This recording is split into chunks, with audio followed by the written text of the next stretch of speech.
देखो, आपने उनका स्पीच आपने सुना होगा तो आप देखिए कि बीएन राव के उनका उल्लेख किया कि उनने ये सब स्ट्रक्चर बना के रखा था।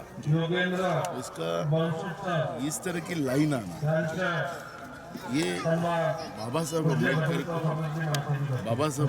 की मेहनत को, बाबा साहब अम्बेडकर की सोच को पीछे लाने का काम शुरू हुआ है, ऐसा हमें लगता है। आज तक कई महामहिम राष्ट्रपति देश में बने, लेकिन संविधान के बारे में जब भी बात आई तब बाबा साहब अम्बेडकर के सिवा दूसरे का किसी ने नाम नहीं लिया। जिस तरह से आरएसएस और राज्य के महामहिम राज्यपाल ने भी बाबा साहब अम्बेडकर को भूल जाओ, तो इसका मतलब है कि कहीं न कहीं दाल में काला है, पूरी दाल काली करने का इनका काम शुरू हुआ है।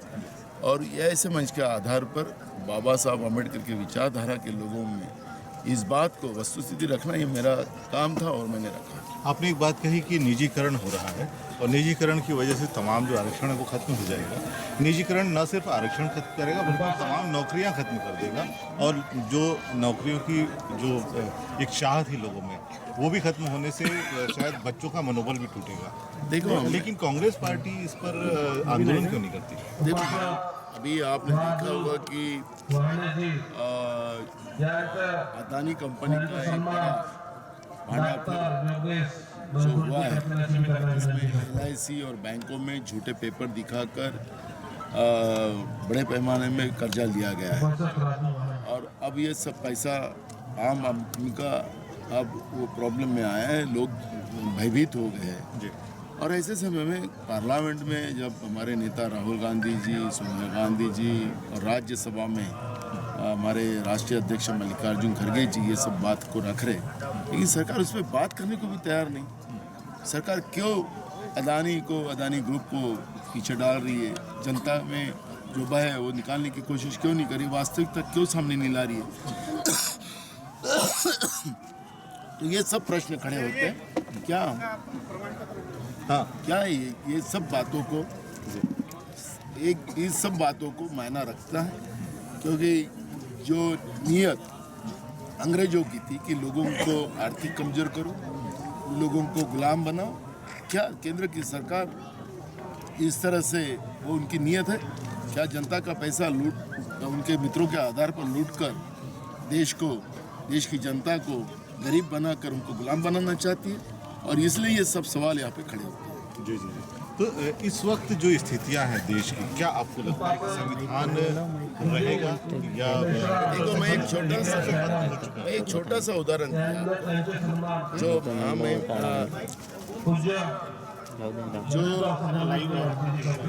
जिस तरह से आपने देखा होगा कि मैंने कोरोना के इसमें जिस तरह से जो बीमारी हुई थी और उसके आधार पर वो महामारी में जो वैक्सीनेशन देने का काम हुआ, और उसमें सरकार ये कहती कि हमारी जवाबदारी नहीं, वो अगर गलत है तो जो मर गए हैं उनके बारे में हमें सिंपत्ति है, लेकिन उसकी जवाबदारी हमारी नहीं। तो इसका मतलब है कि हमारा संविधान कहता है कि देश के हर इंसान की जीवित की रक्षा करना ये सरकार की दायित्व बनता है, और सरकार ही उस दायित्व को स्वीकारने को तैयार नहीं है। दूसरा एक महत्व का इशू है, आपने देखा होगा कि सुप्रीम कोर्ट ये कहता है कि केंद्र सरकार बार बार हमारे में हस्तक्षेप कर रहा है।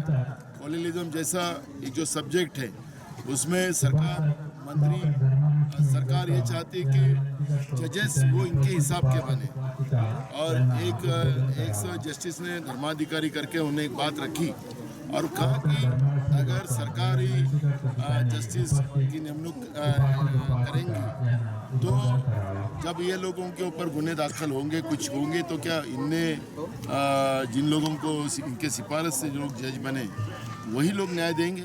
ऐसा नहीं हो सकता। जो संवैधानिक व्यवस्था के आधार पर जो कॉलोनियलिज्म बना हुआ है, जस्टिस की जो नियुक्तियाँ जो होती है उसका जो नियम बना है उसके आधार पे हो, और केंद्र सरकार नहीं चाहती है तो न्याय व्यवस्था को भी खत्म कर लिया। आज जो चौथा स्तंभ जो हमारा है वो भी बीजेपी स्तंभ बन चुका है, वास्तविकता लोगों के सामने नहीं ला दे रहे, तो दो स्तंभ तो खत्म हो गए। यूपीएससी जैसे परीक्षा में डायरेक्ट आरएसएस के लोगों को जॉइंट सेक्रेटरी रैंक पे अगर लिया जा रहा है तो ये भी प्रशासन की भी हालत खराब हो गई है। तो 3 स्तंभ को तो खत्म कर चुके हैं, तो फिर अब देश का संवैधानिक व्यवस्था का ढांचा बचा कहाँ है, ये सवाल हम पूछते हैं।